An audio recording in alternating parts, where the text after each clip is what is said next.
Good morning everyone. तो आज के ब्रेकफास्ट में बना है गर्मा गर्म होममेड पोहा। मम्मा ये वाला पार्ट को दे दो। तो बस नमकीन डाल दी है, पोहा बना रखा है।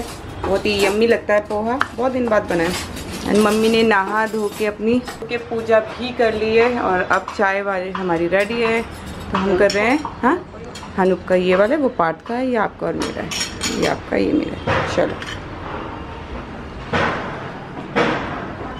तो आज हमें ना पार्थ के स्कूल जाना था पेरेंट्स मीटिंग के लिए। तो अनूप मैं पार्थू तीनों ही गए थे। फिर आते हुए अनूप ऑफिस चले गए, मैं और पार्थू आ गए घर। Hey guys, welcome to the घर। कैसे हैं आप सब? होप आप सब अच्छे होंगे, स्वस्थ होंगे। तो पार्थू क्या है ना, आज स्कूल में पेरेंट्स मीटिंग थी। आई थिंक मैंने सुबह थोड़ा सा शूट तो किया था, बस वहाँ से आ रहे हैं। पार्थू के नंबर बहुत अच्छे आए हैं, 10 आउट ऑफ 10, 10 आउट ऑफ 9.5 इस तरह से आए हैं। एक में आए हैं 10 में से 4.5। वो पेपर वो पढ़ाई की वजह से दे नहीं पा रहा था। आप सबको पता है वो बीच में बहुत बीमार है और अभी भी बीमार है। अगर मैं आपको बताऊं तो पिछले 3-4 दिनों से कुछ शूट नहीं किया है। उसको जो एलर्जी प्रॉब्लम है ना वो बहुत ज़्यादा बढ़ गई है और उसको ब्रीदिंग में बहुत प्रॉब्लम होती है। पसली चल रही थी उसकी, बहुत तेज़ पसली चल रही थी। एंड जब हम उसको हॉस्पिटल ले गए तो उन्होंने कहा कि इसको ICU में एडमिट कर दो, इसका ये होगा 3 दिन ICU में एडमिट रहेगा ये। बट मैंने नहीं कराया क्योंकि मैं जानती हूँ वो ऐसा होता है उसको, लेकिन वो फिर ठीक भी हो जाता है। तो ले आई हूँ। बस 3 दिन से मन बहुत ज़्यादा ऐसा हो रहा था तो शूट नहीं किया, लेकिन आज ब्लॉग स्टार्ट करते हैं। अभी मैं स्कूल से आके शिरीन भाभी के पास गई थी यहाँ पे। एंड शिरीन भाभी के पास ना थोड़े से प्लांट्स थे तो उन्होंने बोला, लेकिन मैं उनके संग बस टाइम स्पेंड करने गई थी। प्लांट्स लेके आई हूँ। एंड ये रहे मम्मी। हेलो बच्चों, बेटा। तो मम्मी यहाँ पे खाना बना रही। मम्मी बेचारी अकेली मंदिर चली गई थी और हम स्कूल गए थे बाहर। और अच्छी बात यह है कि मम्मी जाएगी परसों, पार्थ के स्कूल में ग्रैंड पेरेंट्स डे है ना, तो मम्मी उस दिन जाएंगी और पार्थू को लेके भी आएंगी। तो अभी पार्थू ठीक है, दवाई चल रही है उसकी, लेकिन हमने डिसाइड किया है कि हम उसको दिल्ली लेके जाएंगे। उसका एलर्जी का एक टेस्ट होता है कि हमें ये पता चल जाए कि एलर्जी उसको हो किस चीज़ से रही है। तो वो जो पता चल जाएगा तो बस हमें उससे दूर रखना है। उसका कोई एलर्जी का कोई इलाज नहीं है, एलर्जी से बस दूर रहना होता है। तो वो जो उसकी पसली चलती ना, ऐसे जो वो सांस लेता है वो नहीं देखा जाता मुझसे। तो बाकी देखते हैं क्या निकलता है अभी टेस्ट में, और उसके हिसाब से फिर उसकी आयुर्वेदिक दवाई कराऊंगी। आई नो लंबी चलेगी। और यहाँ पे भी जब हम डॉक्टर के पास गए थे ना तो वो कह रहे थे एलर्जी है, दिख रही है साफ साफ, और जैसे जैसे बड़ा होता जाएगा ना वैसे वैसे कम होती जाएगी और ख़त्म हो जाएगी। जब बड़ा होगा तो ठीक हो जाएगा, बिल्कुल टेंशन वाली बात नहीं लगी। अभी बच्चा है, इम्यूनिटी कमज़ोर होती है तो जल्दी अटैक हो जाता है बच्चों को।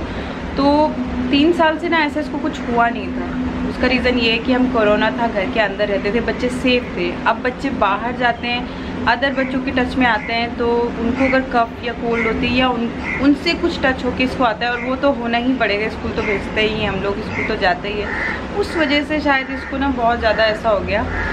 और जो भी है बस 3-4 दिन बहुत ही भारी है हमारे निकले हैं। और मतलब मैं नहीं शूट कर पाती, आप सब सोचो मैं शूट ही नहीं कर पाती। बस आज कैमरा उठाया है कि आज थोड़ा पार्ट ठीक है एंड दवाई वगैरह चल रही है उसकी, एंटीबायोटिक्स दी है डॉक्टर ने, वो तो देनी पड़ेगी। बाकी नॉर्मल हो रखी है लाइफ, तो आज थोड़ा शूट किया है। तो अब मैं जा रही हूँ एडिटिंग करने, एंड एडिटिंग करके बस खाना वाना खाएंगे एंड शाम के टाइम पे थोड़ा सा शूट करूँगी, व्लॉग्स बनाऊँगी आज। तो होप आप सब अच्छे होंगे, स्वस्थ होंगे, मस्त होंगे।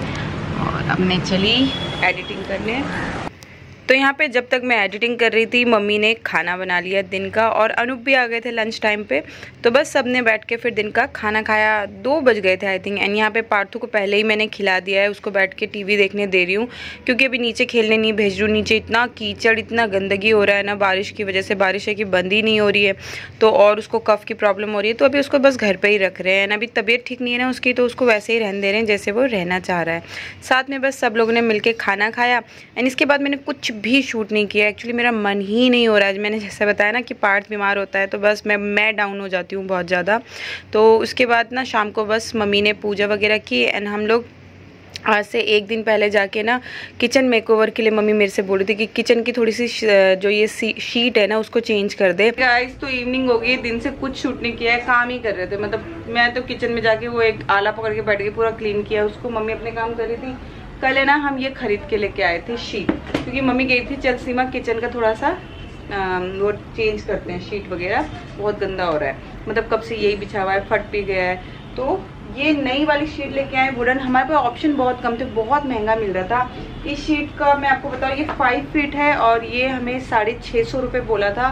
तो थोड़ा सा अब ये ना कम निकला, मतलब जितना मीटर मुझे चाहिए था उससे कम निकला। तो ये मैं 500 में इतनी बड़ी शीट लेके आई हूँ।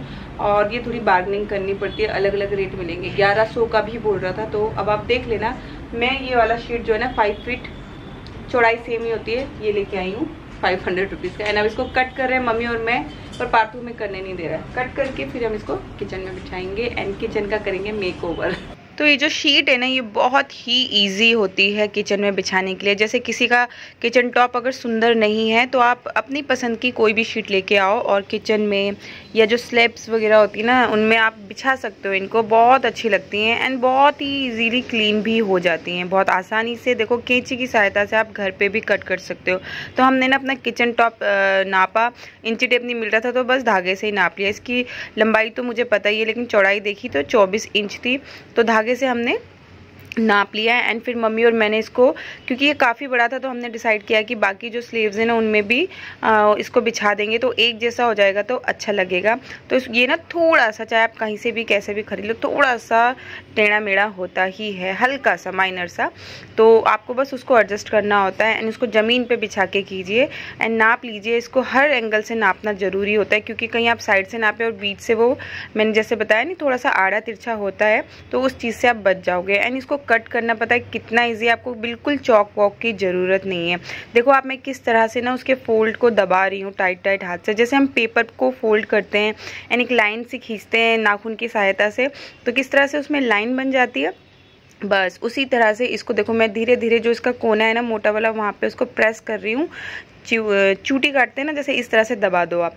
एंड इसके बाद जब आप इसको पलटेंगे ना तो इसमें एक लाइन आ जाती है, जिसकी सहायता से आप इसको बहुत ही आसानी से कट करके लगा सकते हो। तो ये देखो मम्मी अब इसको फोल्ड करके, जब हमने इसको सीधा किया तो आप देखना बीचों बीच इसमें एक लाइन आ गई है। तो बस अब इसको आप कैंची लो और आराम से मक्खन की तरह कट जाता है। ये इतना आसान है, बस मेन होता है इसमें लाइन लगाना।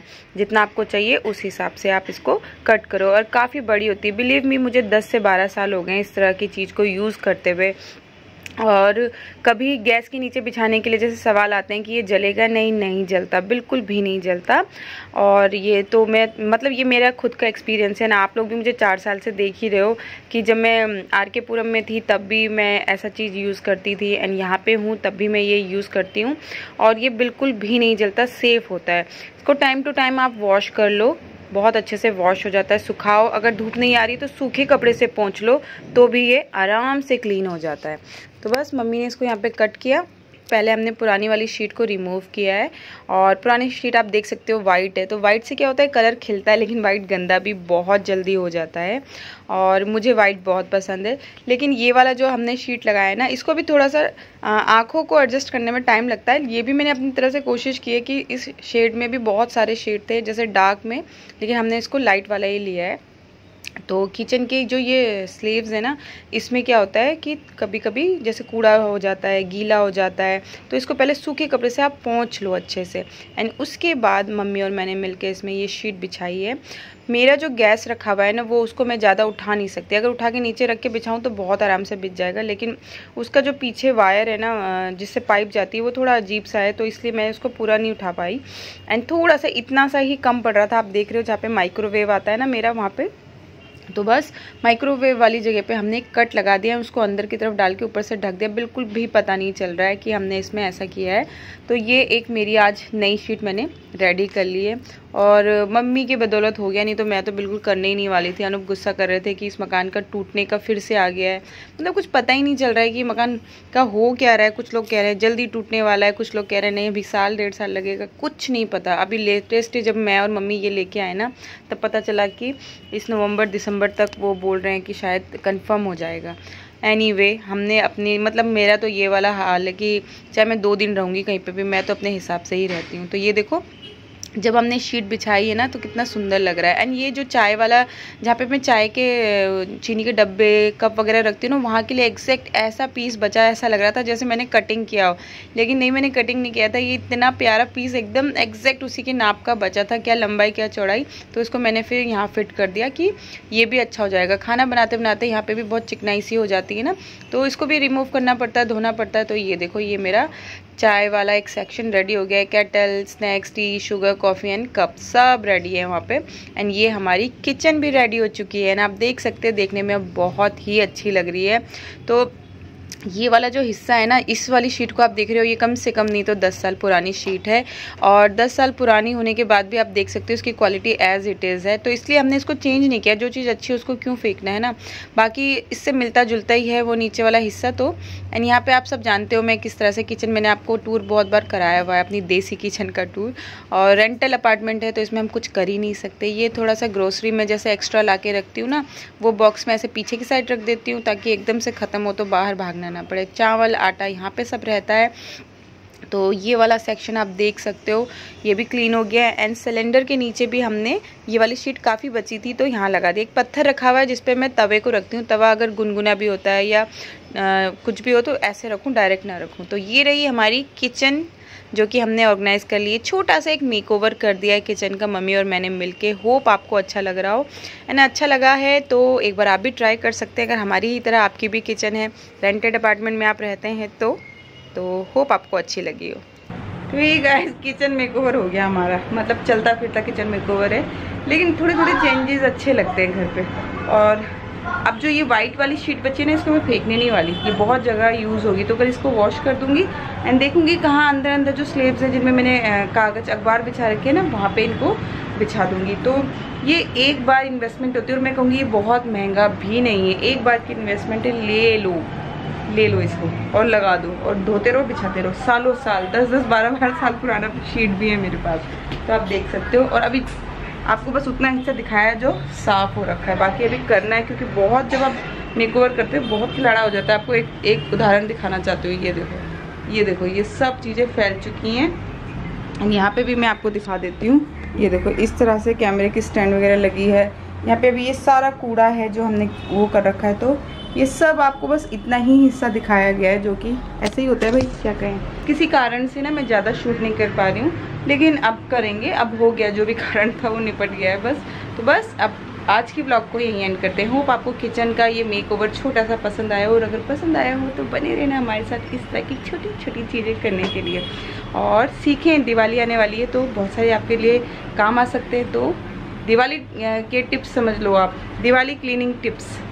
तो चलिए गाइस, इस ब्लॉग को यहीं एंड करती हूँ। मिलूंगी कल और एक नई दिनचर्या के साथ। तब तक लव यू ऑल, अपना ख्याल रखिए, खुश रहिए, स्वस्थ रहिए, बाय बाय। हाँ, वीडियो अच्छी लगी तो प्लीज़ एक लाइक ज़रूर देना एंड सब्सक्राइब करना अगर आप नए हैं तो बस अब इस वीडियो को यहीं एंड करते हैं। मिलूंगी कल और एक नई दिनचर्या के साथ। Bye bye.